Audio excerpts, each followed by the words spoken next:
Hey guys, it's Liz, your everyone's librarian, and I'm here to help you get more reading and books into your everyday life. There are 4 tips that I have for you. Tip 1, build a balanced bookshelf. You've got to have your home library essentials. For your readers who just want facts and information, get them some nonfiction books, and make sure you have those on your bookshelf for all of your kiddos.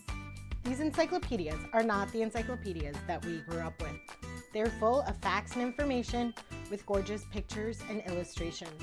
There are internet links, QR codes, and then chunks of information presented in ways that we and our kids learn best. And don't forget the books that are going to build their imagination and help them be active participants and take part in the stories, whether they're choosing their own adventures or figuring out what story path to take. And then of course you need some interactive books. These are the ones that they get to put their hands on. They get to touch, they get to feel them, they get to be another active participant in the reading and the process of books. And finally on your shelf, you're gonna have your forever books. These are the ones that you're gonna come back to year after year. These are the ones that you're not gonna wanna throw away and you're gonna wanna hold on to. The cherished memories that you have from reading these books together, those are the books you're keeping forever. Tip 2, create some reading spaces throughout your house. They do not have to be Pinterest perfect. Make them cozy and comfy spots for your kids and for you to read in, whether alone or together.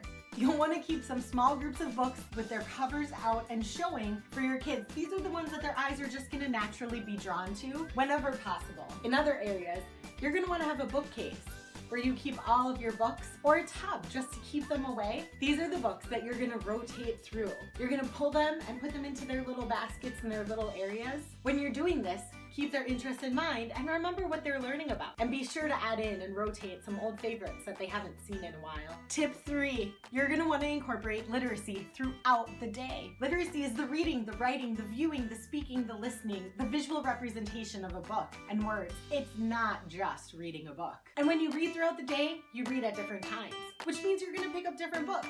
I mean, you're not going to use a book that gets your kid all hyper and active when you want them to go to sleep, and when you want to get their energy up and ready to go, you're not going to pick a book that puts them to sleep. And take your books beyond the home. You've got your diaper bag essentials, your books for on the go. You have your books to take into the restaurants, your activities. You have the things to keep them engaged and occupied while waiting in line, or just waiting for anything, really.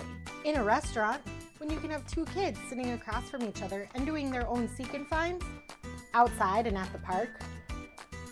And to really spice it up, you might just want to do a reading date with your kids. And my final tip, tip number 4, this is a biggie, you guys. Don't stop reading when your kids can start reading to themselves. Make sure that you still have books on hand that they're going to want to listen to and that you guys can create a reading routine and continue that reading routine together. Don't be afraid to read books to your kids that are at a higher level than what they're currently reading on their own. And when you're reading with your kids, be sure to stop and pause and dig into that book to ask questions and take it to those further levels. Follow their lead. Maybe they have a question they want to ask that you're going to go with, or maybe the question they ask is something you don't want to answer. Take your child's lead on what to talk about. And don't forget about the old friends. Make sure you have some sequels and series because these are the books that are going to get your kids hooked and they're going to want to keep coming back to again and again and again. And now you get to incorporate more books into your everyday life and into your reading life with your kiddos and their reading life on their own. Happy reading!